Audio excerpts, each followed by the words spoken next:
ನಮಸ್ಕಾರ ವೀಕ್ಷಕರೇ, ನಿಮಗೆಲ್ಲರಿಗೂ ನನ್ನ ಯೂಟ್ಯೂಬ್ ಚಾನಲ್ಗೆ ಸ್ವಾಗತ. ನಿನ್ನೊಲವಿನ ಆಸರೆಯಲ್ಲಿ ಭಾಗ 62.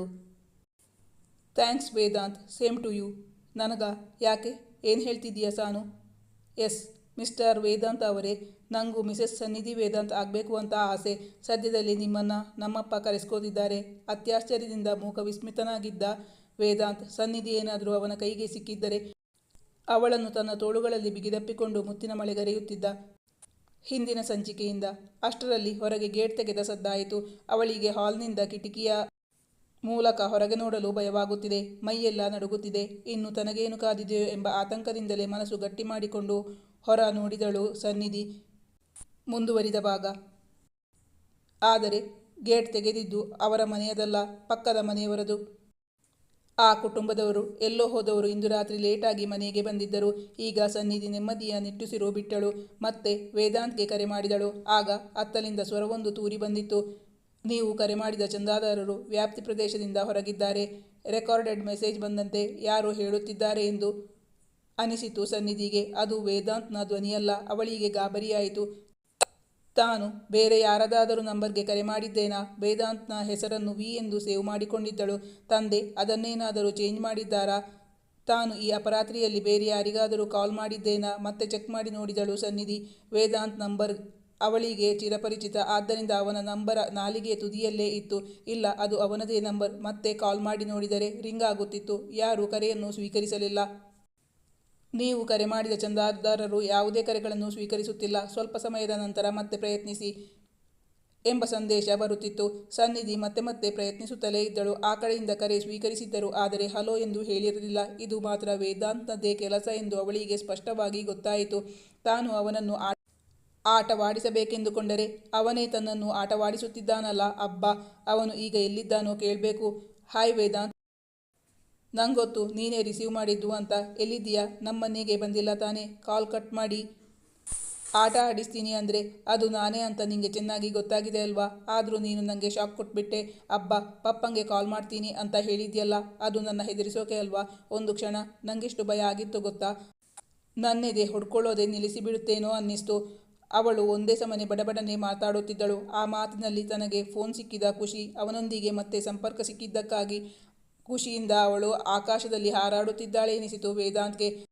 ಅವನು ಮೌನವಾಗಿದ್ದುಕೊಂಡು ಅವಳ ಮಾತುಗಳನ್ನೆಲ್ಲ ಕೇಳಿಸಿಕೊಳ್ಳುತ್ತಿದ್ದ. ಅವನಿಂದ ಯಾವ ಉತ್ತರವೂ ಬಾರದಿರಲು ಅವಳು ಮತ್ತೆ ಗಾಬರಿಯಾದಳು. ಪ್ಲೀಸ್ ವೇದಾಂತ್, ನನ್ನ ಕಾಡಿಸಿದ್ದು ಸಾಕು. ನಿನ್ನ ಜೊತೆ ಆಟ ಆಡಿದ್ದಕ್ಕೆ ಸಾರಿ. ನಂಗೊತ್ತು ಅದು ನೀನೇ ಅಂತ. ನಾನು ಕಣೋ, ನಿನ್ನ ಸಾನು ಕಾಲ್ ಮಾಡ್ತಾ ಇರೋದು. ಒಂದೇ ಒಂದು ಸಲ ಹಲೋ ಅಂತ ಹೇಳಿಬಿಡು. ಆಗಿಂದ ಒಂದೇ ಒಂದು ಬಾರಿ ನಿನ್ನ ವಾಯ್ಸ್ ಕೇಳಬೇಕು ಅಂತ ತುಂಬ ಆಸೆ ಆಗ್ತಿತ್ತು ಕಣೋ ಎಂದು ಹೇಳುವಾಗ ಅವಳ ಸ್ವರ ಒದ್ದೆಯಾಗಿತ್ತು.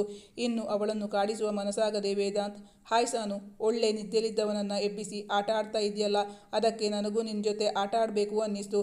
ನೀನು ಏನು ಮಾಡಿದ್ಯಾ? ಅದನ್ನೇ ನಾನು ಮಾಡಿರೋದು. ಭಯ ಆಯ್ತಾ ಚಿನ್ನ? ಮತ್ತೆ ನೀನಾಗಿ ನೀನೇ ಇವತ್ತು ಕಾಲ್ ಮಾಡಿ ಮಾತಾಡ್ತಾ ಇದ್ದೀಯಲ್ಲ, ನನಗೆಷ್ಟು ಖುಷಿ ಆಯಿತು ಗೊತ್ತಾ? ನಿನ್ನ ಸೆಲ್ಫೋನ್ ಸಿಕ್ಕಿರೋ ಖುಷಿಗೆ ರಾತ್ರಿ ಪೂರ್ತಿ ಜಾಗರಣೆ ಮಾಡಬೇಕು ಅಂತ ಅಂದ್ಕೊಂಡಿದ್ದೀಯಾ ಹೇಗೆ? ಅವಳನ್ನು ರೇಗಿಸಿದ ವೇದಾಂತ್. ನೀನು ನೇರವಾಗಿ ಮನೆಗೆ ಬರ್ತೀನಿ ಅಂದಾಗ ನನಗೆ ತುಂಬ ಗಾಬರಿ ಆಗಿಬಿಟ್ಟಿತ್ತು. ಅದಕ್ಕೆ ಸರಿಯಾಗಿ ಇಲ್ಲೊಂದು ಕಾರ್ ಬಂದು ನಿಂತು ಗೇಟ್ ತೆರೆದ ಸೌಂಡ್ ಕೂಡ ಕೇಳಿಸ್ತು. ನೀನೇ ಬಂದೇನು ಅಂತ ತುಂಬ ಗಾಬರಿ ಆಗಿಬಿಟ್ಟಿದ್ದೆ. ವೇದಾಂತ್, ನಿಂಗೊತ್ತಾ, ಇವತ್ತು 2 ಕಾರಣಗಳಿಗಾಗಿ ನನಗೆ ತುಂಬ ಖುಷಿಯಾಯಿತು. ಒಂದು ಕಾರಣ ನನ್ನ ಸೆಲ್ಫೋನ್ ಮತ್ತೆ ನನ್ನ ಕೈಗೆ ಸಿಕ್ಕಿದ್ದು. ಇನ್ನೊಂದು, ನಿಂಗೆ ಅರ್ಜೆಂಟಾಗಿ ಒಂದು ವಿಷಯ ಹೇಳಬೇಕಾಗಿತ್ತು. ಅದಕ್ಕಾಗಿ ಕಾಲ್ ಮಾಡಿದೆ. ಆ ವಿಷಯ ನನಗೆಷ್ಟು ಸರ್ಪ್ರೈಸೋ ನಿಂಗೂ ಅಷ್ಟೇ ಸರ್ಪ್ರೈಸ್ ಆಗಿರುತ್ತೆ. ಆದರೆ ವಿಷಯನ ಅಷ್ಟು ಬೇಗ ಹೇಳಲ್ಲ. ನೀನೇ ಕಂಡುಹಿಡಿತೀಯೋ ನೋಡೋಣ. ಅವನನ್ನು ಕಾಡಿಸಿ ಅವನು ಟೆನ್ಷನ್ ಮಾಡಿಕೊಳ್ಳುವುದನ್ನು ನೋಡಿ ಒಳಗೊಳಗೆ ಆನಂದಿಸಿ ಕೊನೆಗೆ ಅವನಿಗೆ ವಿಷಯ ಹೇಳಬೇಕೆಂದುಕೊಂಡಿದ್ದಳು ಸನ್ನಿಧಿ. ತಾನು ಇಷ್ಟು ದಿನ ಅವನಿಗಾಗಿ ಪರಿತಪಿಸಿ ಎಷ್ಟೊಂದು ಕಣ್ಣೀರು ಹಾಕಿರಲಿಲ್ಲವೇ? ಅವನ ತಂದೆಗೆ ತನ್ನನ್ನು ತೋರಿಸಲು ಕರೆದೊಯ್ದು ಆ ಕಾರಣಕ್ಕೆ ಅಲ್ಲವೇ ತಂದೆಯ ಕೈಯಲ್ಲಿ ಸಿಕ್ಕಿ ಹಾಕಿಕೊಂಡಿದ್ದು? ತಾನಂದು ಎಷ್ಟು ಬೇಡವೆಂದರೂ ಅವನು ಹಠ ಹಿಡಿದು ಆ ಕೆಲಸ ತನ್ನಿಂದ ಮಾಡಿಸಿದ್ದ. ತಮ್ಮಿಬ್ಬರ ಮದುವೆಗೆ ಅರ್ಜೆಂಟ್ ಇಲ್ಲ ಎಂದ ಮೇಲೆ ಅಂದೇ ಅಂಕಲ್ನ ಮೀಟ್ ಮಾಡೋಕೆ ಹೋಗಬೇಕಾಗಿತ್ತ? ಅಂದಿನಿಂದ ಇಂದಿನವರೆಗೂ ತನ್ನ ಸೆಲ್ಫೋನ್ ತನ್ನ ಕೈಯಲ್ಲಿರಲಿಲ್ಲ. ಸೆಲ್ಫೋನ್ ಇಲ್ಲದೆ ಕಾಲೇಜ್ ಗ್ರೂಪ್ನಲ್ಲಿ ಬರುತ್ತಿದ್ದ ಮಾಹಿತಿ ಒಂದು ಅವಳಿಗೆ ಗೊತ್ತಾಗುತ್ತಿರಲಿಲ್ಲ. ಬಳಿಕ ರಾತ್ರಿ ತಂದೆಯ ಮೂಲಕ ಸಿಕ್ಕಿದಷ್ಟೇ ಮಾಹಿತಿ ಮತ್ತು ನೋಟ್ಸ್ಗಳು. ಅವಳ ಕ್ಲಾಸ್ನ ಕೆಲವು ಹುಡುಗಿಯರು ಅದಕ್ಕಾಗಿ ಅವಳನ್ನು ಹಿಂದಿನಿಂದ ಆಡಿಕೊಂಡು ನಗುತ್ತಿದ್ದರು. ಆಗೆಲ್ಲ ತುಂಬ ಅವಮಾನವಾಗುತ್ತಿತ್ತು. ಏನು ಮಾಡಲು ತೋಚದೆ ಮೌನವಾಗಿ ನೋವು ನುಂಗಿಕೊಳ್ಳುತ್ತಿದ್ದಳು ಸನ್ನಿಧಿ. ವೇದಾಂತ್ ಅವಳ ಖುಷಿಗೆ ಇನ್ನೊಂದು ಕಾರಣ ಏನು ಎಂದು ಯೋಚಿಸುತ್ತಿದ್ದ. ಕೆಲವು ಕಾರಣಗಳನ್ನು ಕೂಡ ಹೇಳಿದ. ಆದರೆ ಅದಾವುದೂ ಆಗಿರಲಿಲ್ಲ. ನಿಂಗೆ ಹೊಸ ಡ್ರೆಸ್ ಬಂತಾ, ಅಥವಾ ನಿನ್ನ ಎಕ್ಸಾಮ್ ಪೋಸ್ಟ್ಪೋನ್ ಆಯ್ತಾ, ಇನ್ನೂ ಅನೇಕ ಕಾರಣಗಳನ್ನು ಕೇಳಿದ ವೇದಾಂತ್. ಅದಕ್ಕೆಲ್ಲ ಅವಳು ನೋ ನೋ ಎಂದು ಉತ್ತರಿಸಿದಳು. ಅವನಿಗೆ ಹೊಳೆಯಲೇ ಇಲ್ಲ. ಕೊನೆಗೆ ಸೋಲೊಪ್ಪಿಕೊಂಡ. ಹಾಗಾದರೆ ನಾನು ಸೋಲೊಪ್ಕೋತೀನಿ, ನೀನೇ ಹೇಳು ಮರಿ, ವೇದಾಂತ್ ಅವಳ ಬಳಿ ಹೇಳಿದ. ಅದು ವೇದಾಂತ್, ನಮ್ಮ ಪಪ್ಪ ನನಗೆ ಒಬ್ಬ ತುಂಬ ಒಳ್ಳೆಯ ಯೋಗ್ಯ ವರನನ್ನು ಹುಡುಕಿಟ್ಟಿದ್ದಾರಂತೆ. ಇವತ್ತು ನನಗೆ ಆ ಹುಡುಗನ ಫೋಟೋ ತೋರಿಸಿದ್ರು. ನೀನು ನನ್ನ ಬೆಸ್ಟ್ ಫ್ರೆಂಡ್ ಅಲ್ವಾ, ಅದಕ್ಕಾಗಿ ನಿನ್ನ ಜೊತೆ ಈ ವಿಷಯವನ್ನು ಹಂಚ್ಕೋಬೇಕು ಅಂತ ಆಗಿಂದ ಕಾಯ್ತಾ ಇದ್ದೆ. ಫೋಟೋದಲ್ಲಿ ಹುಡುಗನನ್ನು ನೋಡಿದ್ದೀನಿ, ನನಗಂತೂ ತುಂಬ ಇಷ್ಟ ಆಗಿದ್ದಾನೆ. ಈಗ ಮದುವೆ ನಿಶ್ಚಯ ಮಾಡ್ತಾರಂತೆ. ಇನ್ನು 2 ಅಥವಾ 3 ವರ್ಷ ಕಳೆದ ಮೇಲೆ ಮದುವೆ ಇಟ್ಕೋತಾರಂತೆ. ಸದ್ಯದಲ್ಲಿ ಹುಡುಗನ ಕಡೆಯವರನ್ನು ನಮ್ಮ ಮನೆಗೆ ಕರೆಸ್ತಾರಂತೆ. ನಾನು ಮುಂದೆ ಅವನನ್ನೇ ಮದುವೆ ಆಗಬೇಕು ಅಂತಿದ್ದೀನಿ. ಆ ಹುಡುಗನ ಕಡೆಯವರು ನಮ್ಮ ಮನೆಗೆ ಬರುವಾಗ ನಿನ್ನನ್ನು ಕೂಡ ಕರಿಬೇಕು ಅಂತ ಇದ್ದೀನಿ. ಯಾಕೆಂದರೆ ನನ್ನ ಬೆಸ್ಟ್ ಫ್ರೆಂಡ್ ಆಗಿರೋ ನೀನು ನನಗೆ ಆ ಹುಡುಗ ಸರಿ ಹೋಗ್ತಾನಾ ಅಂತ ನೋಡಿ ಹೇಳಬೇಕಲ್ಲ. ನಮ್ಮ ಮನೆಯಲ್ಲಿ ಎಲ್ಲರಿಗೂ ಆ ಹುಡುಗನ ಸಂಬಂಧ ತುಂಬ ಇಷ್ಟ ಆಗಿದೆ. ಹೆಚ್ಚು ಕಡಿಮೆ ನನ್ನ ಮದುವೆ ಸೆಟಲ್ ಆದ ಹಾಗೆ. ಯಾಕೆ ವೇದ್, ನಾನು ಇಷ್ಟು ಹೇಳ್ತಾ ಇದ್ರು ನೀನು ಏನು ಉತ್ತರನೇ ಹೇಳ್ತಿಲ್ಲ, ಏನು ಮಾತಾಡ್ತಾನೆ ಇಲ್ವಲ್ಲ, ಅವನನ್ನು ಪ್ರಶ್ನಿಸಿದ್ದಳು ಸನ್ನಿಧಿ. ಹೌದಾ, ಇದು ನಿಜಾನಾ? ಅವನ ಎದೆ ಆತುರದಿಂದ ಹೊಡೆದುಕೊಳ್ಳುತ್ತಿತ್ತು. ಎದೆಯೊಳಗೆ ಇನ್ನಿಲ್ಲದ ಸಂಕಟವಾಗುತ್ತಿತ್ತು ವೇದಾಂತ್ಗೆ. ಎಸ್ ವೇದಾಂತ್, ಸದ್ಯದಲ್ಲೇ ನನ್ನ ಮದುವೆ ನಿಶ್ಚಯವಾಗಲಿದೆ. ಅವಳ ಶೀತಲ ದನಿ ಕೇಳಿ ಗರಿಗೆದರಿ ನಿಂತಂತಿದ್ದ ಅವನ ಭಾವನೆಗಳೆಲ್ಲ ಮುದುಡಿದವು. ವೇದಾಂತ್ನ ಮನಸ್ಸಿನೊಳಗೆ ಇನ್ನಿಲ್ಲದ ಸಂಕಟವಾಗುತ್ತಿತ್ತು. ಹೌದು, ಸನ್ನಿಧಿ ಎಂದು ಅವನನ್ನು ಪ್ರೀತಿಸುತ್ತಿದ್ದೇನೆ ಎಂದು ಹೇಳಿಕೊಂಡಿರಲಿಲ್ಲವಲ್ಲ. ಅವಳ ತಂದೆ ಅಂದೇ ಹೇಳಿದ್ದರು. ನಿನ್ನ ಬಲವಂತಕ್ಕೆ ಅವಳು ನಿನ್ನನ್ನು ಒಪ್ಕೊಂಡಿದ್ದಾಳೆ. ಅವಳಿನ್ನೂ ತುಂಬ ಚಿಕ್ಕವಳು, ಮುಗ್ಧಳು, ಅವಳಿಗೆ ಏನೂ ಅರ್ಥ ಆಗೋದಿಲ್ಲ ಎಂದು. ಈಗ ಹಿರಿಯರು ಹೇಳಿದ ಹುಡುಗ ತನಗಿಂತ ಚೆನ್ನಾಗಿದ್ದು, ತನಗಿಂತ ಶ್ರೀಮಂತ, ತನಗಿಂತ ಉತ್ತಮ ಎನಿಸಿ ತನ್ನ ಸಾನು ಅವರನ್ನೇ ಒಪ್ಪಿಕೊಂಡಿದ್ದಾಳ. ಅವನ ಹೃದಯ ವಿಲವಿಲನೆ ಒದ್ದಾಡಿತು. ಯಾಕೆ ವೇದ್ ಮಾತಾಡ್ತಾ ಇಲ್ಲ? ಅಲ್ಲೇ ಇದ್ದಿ ತಾನೇ? ಮೊದಲ ವಿಶ್ ನಿನ್ನದೇ ಆಗಿರಲಿ ಅಂತ ನಾನು ಆಸೆ ಪಡ್ತಾ ಇದ್ದೆ. ನೀನು ನೋಡಿದರೆ. ಅವಳು ಮತ್ತೆ ಅವನ ಕಾಲೆಳೆದಿದ್ದಳು. ಕಂಗ್ರ್ಯಾಚುಲೇಷನ್ಸ್ ಸಾನು, ನಿನ್ನ ಸ್ನೇಹಿತನಾಗಿದ್ದಕ್ಕೆ ಈಗಲಾದರೂ ವಿಷಯ ನನಗೆ ಹೇಳಬೇಕು ಅಂತ ಆಯ್ತಲ್ಲ. ವಿಷಯ ತಿಳಿಸಿದೆಯಲ್ಲ ಎಂದು ಹೇಳುವಾಗ ಅವನ ಧ್ವನಿಯಲ್ಲಿ ಸತ್ವವೇ ಇರಲಿಲ್ಲ. ಏನು ಮಾಡೋದು, ನಿಂಗೆ ಗೊತ್ತಲ್ಲ ನಮ್ಮ ಪಪ್ಪ ಎಂಥವರು ಅಂತ. ಪಪ್ಪ ಹಠ ಹಿಡಿದ್ರೆ ಅವರ ಹಠ ಸಾಧನೆ ಆಗೋವರೆಗೂ ಬಿಡಲ್ಲ ಅಂತ. ನಾನು ಮಗಳಾಗಿ ಅವರ ಆಕಾಂಕ್ಷೆಯನ್ನು ಅಲ್ಲಗಳೆಯುವಂತಿಲ್ಲವಲ್ಲ. ನಾನಿನ್ನೂ ಚಿಕ್ಕವಳು. ನನಗೆ ಒಳ್ಳೆಯದು ಯಾವುದು, ಕೆಟ್ಟದ್ದು ಯಾವುದು ಒಂದು ಗೊತ್ತಾಗಲ್ಲ. ಪಪ್ಪ ಮತ್ತು ಅಮ್ಮ ಇಬ್ಬರು ನನ್ನ ಒಳ್ಳೆಯದಕ್ಕೆ ಹೇಳೋದು ಅಂತ ನಾನು ಒಪ್ಕೊಂಡ್ಬಿಟ್ಟೆ. ಫೋನ್ನಲ್ಲಿ ಮಾತಾಡುತ್ತಿದ್ದುದರಿಂದ ಅವನ ಮುಖಭಾವ ಮತ್ತು ಅವನ ಭಾವನೆಗಳನ್ನು ಅರಿಯಲು ಸಾಧ್ಯವಿರಲಿಲ್ಲ ಸನ್ನಿಧಿಗೆ. ಓ, ಹಾಗಾದರೆ ಅದನ್ನು ಹೇಳೋಕೆ ಅಂತ ಈಗ ಕಾಲ್ ಮಾಡಿದ್ಯಾ? Wish you all the best. ನಿನ್ನ ವೈವಾಹಿಕ ಜೀವನ ಸುಖಮಯವಾಗಿರಲಿ ಎಂದು ನೀರಸ ದನಿಯಲ್ಲಿ ಹೇಳಿದಾಗ ವೇದಾಂತ್ ಸಂಪೂರ್ಣವಾಗಿ ಸೋತು ಹೋಗಿದ್ದಾನೆ ಎಂದು ಅವಳಿಗೆ ಅರಿವಾಯಿತು. ಅವನು ತನ್ನ ಮಾತಿನಿಂದಾಗಿ ತುಂಬ ನೊಂದುಕೊಂಡಿದ್ದಾನೆಂದು ಸನ್ನಿಧಿಗೆ ಅರ್ಥವಾಗಿತ್ತು. Thanks Vedant, same to you ಎಂದು ಹೇಳಿದಳು ಸನ್ನಿಧಿ. ನನಗ? ಯಾಕೆ, ಏನು ಹೇಳ್ತಿದೀಯಾ ಸಾನು? ಅಂದರೆ ನಿನ್ನ ಮಾತಿನ ಅರ್ಥ? ನಂಬಲಾರದವನಂತೆ ಅವನು ಕೇಳಿದಾಗ ಅವಳು ಜೋರಾಗಿ ನಕ್ಕು ಬಿಟ್ಟಳು. ಆ ಸದ್ದು ಕೇಳುತ್ತಲೇ ಅತ್ಯಾಶ್ಚರ್ಯದಿಂದ ಮೂಕ ವಿಸ್ಮಿತನಾಗಿದ್ದ ವೇದಾಂತ್. ಈಗ ಸನ್ನಿಧಿ ಮಾತಿಗಾರಂಭಿಸಿದ್ದಳು. ಎಸ್ ಮಿಸ್ಟರ್ ವೇದಾಂತ್ ಅವರೇ, ತಾವು ಇಷ್ಟೊಂದು ಬುದ್ಧು ಅಂತ ನನಗೆ ಗೊತ್ತಿರಲಿಲ್ವೇ? ಈಗ ಪೂರ್ತಿ ವಿಷಯವನ್ನು ವಿವರಿಸಿ ಹೇಳ್ತೀನಿ ಕೇಳಿ. ನನ್ನ ಎಜುಕೇಷನ್ ಕಂಪ್ಲೀಟ್ ಆದ ತಕ್ಷಣವೇ ನಮ್ಮಪ್ಪ ನನ್ನ ಮದುವೆ ಮಾಡಿಸ್ತಾರಂತೆ. ನನಗೂ ಮಿಸೆಸ್ ಸನ್ನಿಧಿ ವೇದಾಂತ್ ಆಗಬೇಕು ಅಂತ ಆಸೆ. ಸದ್ಯದಲ್ಲಿ ನಿಮ್ಮನ್ನು ನಮ್ಮಪ್ಪ ಕರೆಸ್ಕೋತಿದ್ದಾರೆ ನಮ್ಮಿಬ್ಬರ ಮದುವೆ ಬಗ್ಗೆ ಮಾತಾಡೋಕೆ. ಇನ್ನು ಮುಂದೆ ನಿಮ್ಮ ಹೆಗಲ ಮೇಲೆ ದೊಡ್ಡ ಜವಾಬ್ದಾರಿ ಇದೆ. ಅದು ನಿಮ್ಮ ಮನೆಯವರನ್ನು ಒಪ್ಪಿಸೋ ಜವಾಬ್ದಾರಿ ನಿಮ್ಮ ಮೇಲಿದೆ.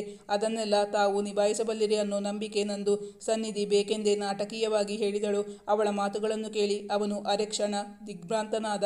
ತನ್ನನ್ನು ಆವರಿಸಿದ ಮಂಜು ನಿಧಾನವಾಗಿ ಕರಗುತ್ತಾ ಸುಂದರವಾದ ಸಪ್ತವರ್ಣದ ಕಾಮನಬಿಲ್ಲು ಮೂಡಿದಂತೆ ಭಾಸವಾಯಿತು ವೇದಾಂತ್ಗೆ. ಅವರಿಬ್ಬರ ಸಂಭಾಷಣೆ ಫೋನ್ನಲ್ಲಿ ಸಾಗಿತ್ತು. ಒಂದು ವೇಳೆ ಈಗ ಸನ್ನಿಧಿ ಏನಾದರೂ ಅವನ ಕೈಗೆ ಸಿಕ್ಕಿ ಹಾಕಿಕೊಂಡಿದ್ದರೆ ಅವಳನ್ನು ಹಾಗೆ ತನ್ನ ತೋಳುಗಳಲ್ಲಿ ಬಿಗಿದಪ್ಪಿಕೊಂಡು ಮುತ್ತಿನ ಮಳೆಗರೆಯುತ್ತಿದ್ದ ವೇದಾಂತ್. ಈಗಲೂ ಅವನಿಗೆ ನಂಬಲು ಸಾಧ್ಯವಾಗುತ್ತಿರಲಿಲ್ಲ. ಅವಳ ಬಾಯಿಯಿಂದ ಕೇಳಿದ ಮಾತು ಅರಗಿಸಿಕೊಳ್ಳಲು ಸಾಧ್ಯವಾಗುತ್ತಿಲ್ಲ. ಆದರೂ ಸಂತೋಷದಿಂದ ಒಂದು ಕ್ಷಣ ಮಾತು ಹೊರಡಲಿಲ್ಲ ವೇದಾಂತ್ಗೆ. 2 ನಿಮಿಷಗಳ ಬಳಿಕ ಹಲೋ, ಕಂಗ್ರ್ಯಾಚುಲೇಷನ್ಸ್ ಟು ವೇದಾಂತ್ಸ್ ಬ್ರೈಡ್ ಎಂದು ಹೇಳಿದ ವೇದಾಂತ್. ಇತ್ತ ಕಡೆಯಿಂದ ಸನ್ನಿಧಿ ಬಿದ್ದು ಬಿದ್ದು ನಗುತ್ತಲೇ ಇದ್ದಳು. ಹೇಗಿತ್ತು ವೇದಾಂತ್, ನಾನು ಕೊಟ್ಟ ಶಾಕ್ ಟ್ರೀಟ್ಮೆಂಟ್? ಅದರ ಮೊದಲ ವರ್ಷನ್ ನಿಂಗೆ ಅದನ್ನು ಅರಗಿಸಿಕೊಳ್ಳೋಕೆ ತುಂಬ ಕಷ್ಟ ಆಯಿತು ಅನಿಸುತ್ತೆ. ನಕ್ಕು ನಕ್ಕು ಅವಳ ಕಣ್ಣು ಮೂಗಿಂದ ನೀರು ಬರುತ್ತಿತ್ತು. ಈಗ ವೇದಾಂತನ ಸುಮ್ಮನಿದ. ಯು ನನಗೆ ಪ್ರಾಂಕ್ ಮಾಡ್ತೀಯಾ? ಈಗ ನೀನೇನಾದರೂ ನನ್ನ ಕೈಗೆ ಸಿಕ್ಕಿದ್ರೆ ನಿನ್ನ ಪ್ರಾಂಕ್ಗೆ ಸರಿಯಾದ ಪನಿಷ್ಮೆಂಟ್ ಕೊಡ್ತಿದ್ದೆ. ಅವಳು ಮತ್ತೂ ಜೋರಾಗಿ ನಗುತ್ತಾ ಹೇಳಿದಳು. ಅದಕ್ಕೆ ವೇದಾಂತ್ ದೊಡ್ಡೋರು ಹೇಳೋದು, ಆದಷ್ಟು ದುಷ್ಟರಿಂದ ದೂರ ಇರು, ಆಗ ಸುರಕ್ಷಿತವಾಗಿ ಇರ್ತೀಯಾ ಅಂತ. ನಾನು ಅಕ್ಷರಶಃ ಆ ಮಾತನ್ನು ಪಾಲಿಸ್ತಾ ಇದ್ದೀನಿ ಆ್ಯಂಡ್ ಸುರಕ್ಷಿತವಾಗಿದ್ದೀನಿ. ಬೇಕೆಂದೇ ಸನ್ನಿಧಿ ಅವನನ್ನು ರೇಗಿಸುತ್ತಿದ್ದಳು. ಸಾನು, ನೀನು ನನ್ನನ್ನು ಎಷ್ಟು ಸತಾಯಿಸಿಬಿಟ್ಟೆ. ನಿನ್ನ ನಾನು ತುಂಬ ಸಾಧು ಹುಡುಗಿ, ತುಂಬ ಒಳ್ಳೆ ಹುಡುಗಿ ಅಂತ ಅಂದ್ಕೊಂಡಿದ್ದೆ. ನನ್ನನ್ನೇ ನೀನು ಫೂಲ್ ಮಾಡಿಬಿಟ್ಟಿಲ್ಲ. ಇರಲಿ, ನನಗೂ ಒಂದು ದಿನ ಬರುತ್ತೆ. ಆಗ ನಾನು ಯಾರು ಅಂತ ನಿಂಗೆ ತೋರಿಸ್ಕೊಡ್ತೀನಿ. ನೀನೀಗ ಹೇಳಿದ್ಯಲ್ಲ, ನೀನೇ ನನ್ನ ಬಾಳ ಸಂಗಾತಿಯಾಗಿ ಮುಂದೊಂದಿನ ಬರ್ತಿದ್ದೀನಿ ಅಂತ. 2 ವರ್ಷಗಳ ಹಿಂದೆ ನೀನು ಯಾರೋ ನಾನು ಯಾರೋ, ಆದರೆ ಈಗ ನನ್ನ ಬಾಳಿನಲ್ಲಿ ಬಂದು ನನ್ನನ್ನು ಸಂಪೂರ್ಣವಾಗಿ ಆವರಿಸಿಕೊಂಡು ಬಿಟ್ಟಿದೀಯಾ. ಈ ಅನಿರೀಕ್ಷಿತವಾದ ಅದ್ಭುತವನ್ನೇ ಅಲ್ವಾ ಪ್ರೀತಿ ಅಂತ ಕರೆಯೋದು ಎಂದು ಉದ್ವೇಗದಿಂದ ಅವಳನ್ನು ಕೇಳಿದಾಗ ಅವಳು ಪಿಸುದನಿಯಲ್ಲಿ ಹೇಳಿದಳು. ವೇದಾಂತ್, ನಾನು ನಿಂಗೊಂದು ಗುಡ್ ನ್ಯೂಸ್ ಕೊಟ್ಟಿದ್ದೀನಿ. ಅದು ತುಂಬ ಸ್ವೀಟಾದ ನ್ಯೂಸ್. ಅದಕ್ಕೆ ನಿನ್ನಿಂದ ಫೀಸೇ ಬರಲಿಲ್ಲ. ಓಹ್, ನೀನು ಕೇಳೋ ಮೊದಲೇ ನಿಂಗೆ ಫೀಸ್ ಕೊಡಬೇಕಾಗಿತ್ತು. ಆದರೆ ನೀನು ಕೊಟ್ಟ ಶಾಕ್ ಟ್ರೀಟ್ಮೆಂಟ್ನಿಂದ ನಾನಿನ್ನೂ ಹೊರಗೆ ಬಂದಿಲ್ಲ. ಕೊಡ್ತಾ ಇದ್ದೀನಿ ತಗೋ ಎಂದು ಹೇಳಿ ವೇದಾಂತ್ ಫೋನಿಗೆ ಮುತ್ತಿಟ್ಟಾಗ ಅವಳು ನಾಚಿದಳು. ಮೇಮ್ ಸಾಹಬ್ ಅವರಿಗೆ ಇಷ್ಟು ಫೀಸ್ ಸಾಕಾ ಅಥವಾ ಇನ್ನೂ ಬೇಕಾ? ಇನ್ನೂ ಬೇಕು ಅಂದರೆ ಹೇಳಿ, ಈಗಲೇ ಈ ಕ್ಷಣನೇ ನೇರವಾಗಿ ನಿಮ್ಮ ಮನೆಗೆ ಬಂದುಬಿಡ್ತೀನಿ. ಅಲ್ಲೇ ನೀವು ಕೇಳಿದಷ್ಟು ಫೀಸ್ ಕೊಡ್ತೀನಿ. ವೇದಾಂತ್ ಖುಷಿಯಿಂದ ಹೇಳಿದ. ಸಾಕು ಸಾಕು, ನೀವು ಬರೋ ತೊಂದರೆ ತಗೋಬೇಡಿ. ಹಾಗೇನಾದರೂ ಮಾಡಿದರೆ ಪಪ್ಪನ ಕೈಯಲ್ಲಿ ಸಿಕ್ಕಾಕೊಂಡು ಅನರ್ಥ ಆಗುತ್ತೆ. ಆದರೆ ನಂಗಷ್ಟೇ ಸಾಲದು ಸಾನು. ಈಗ ಈ ಕ್ಷಣದಲ್ಲಿ ಅವಳನ್ನೊಮ್ಮೆ ನೋಡಬೇಕು ಎಂದು ಉತ್ಕಟೇಚುಂಟಾಯಿತು ವೇದಾಂತ್ಗೆ. ಆದರೆ ಏನು ಮಾಡಲಿ ಸಾನು, ನಂಗಂತೂ ಈಗ ನೀನು ನನ್ನ ಹತ್ರ ನನ್ನ ಕೈಯೊಳಗೆ ಇರಬೇಕು ಅಂತ ಅನ್ನಿಸ್ತಾ ಇದೆ. ಈ ಗುಡ್ ನ್ಯೂಸ್ ಹೇಳಿದ್ದಕ್ಕೆ ಮುಂದಿನ ಸಲ ಮೀಟ್ ಮಾಡಿದಾಗ ನೀನು ಕೇಳಿದ್ದೆಲ್ಲ ಕೊಡಿಸ್ತೀನಿ. ಏನು ಬೇಕು ಕೇಳು ಹೇಳಿದ ವೇದಾಂತ್. ನನಗೆ ನಿನ್ನ ಹೊರತು ಬೇರೇನೂ ಬೇಡ. ನನಗೆ ನೀನು ಬೇಕು. ಬೊಗಸೆ ತುಂಬ ನಿನ್ನ ಪ್ರೀತಿ ಬೇಕು.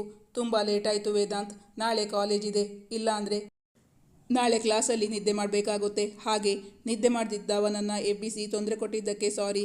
ಅವನ ಬಳಿ ಕ್ಷಮೆ ಯಾಚಿಸಿದಳು. ಸಾನು, ಇಷ್ಟೊಳ್ಳೆಯ ನ್ಯೂಸ್ ಕೊಟ್ಟಿದ್ದೀಯಾ. ನೀನು ಸಾರಿ ಕೇಳುವ ಅವಶ್ಯಕತೆಯೇ ಇಲ್ಲ. ನನ್ನ ಮನಸ್ಸಿಗಂತೂ ಇವತ್ತು ತುಂಬ ಖುಷಿಯಾಗಿತ್ತು. ಆಯಿತು, ನೀನು ನಿದ್ದೆ ಮಾಡು, ನಾನು ನಿದ್ದೆ ಮಾಡ್ತೀನಿ. ಗುಡ್ ನೈಟ್, ಸ್ವೀಟ್ ಡ್ರೀಮ್ಸ್ ಎಂದು ವೇದಾಂತ್ ಹೇಳಿದಾಗ, ಸೇಮ್ ಟು ಯು ವೇದಾಂತ್ ಎಂದು ಹೇಳಿದಳು ಸನ್ನಿಧಿ. ಸನ್ನಿಧಿ ಕರೆ ಸ್ಥಗಿತಗೊಳಿಸಿದಳು. ಈ ಕಥೆಯ ಮುಂದಿನ ಭಾಗ ಮುಂದಿನ ಸಂಚಿಕೆಯಲ್ಲಿ ಮುಂದುವರಿಯುವುದು. ನನ್ನ ವಿಡಿಯೋವನ್ನು ಲೈಕ್ ಮಾಡಿ, ಶೇರ್ ಮಾಡಿ ಮತ್ತು ನಿಮ್ಮ ಅನಿಸಿಕೆ ಅಭಿಪ್ರಾಯಗಳನ್ನು ಕಮೆಂಟ್ ಮಾಡಿ ತಿಳಿಸಿ. Thank you for watching. ವೀಕ್ಷಕರೇ, ನಾನು ಹಾಕೋ ಕತೆ ನಿಮಗೆ ಇಷ್ಟವಾಗಿದ್ದಲ್ಲಿ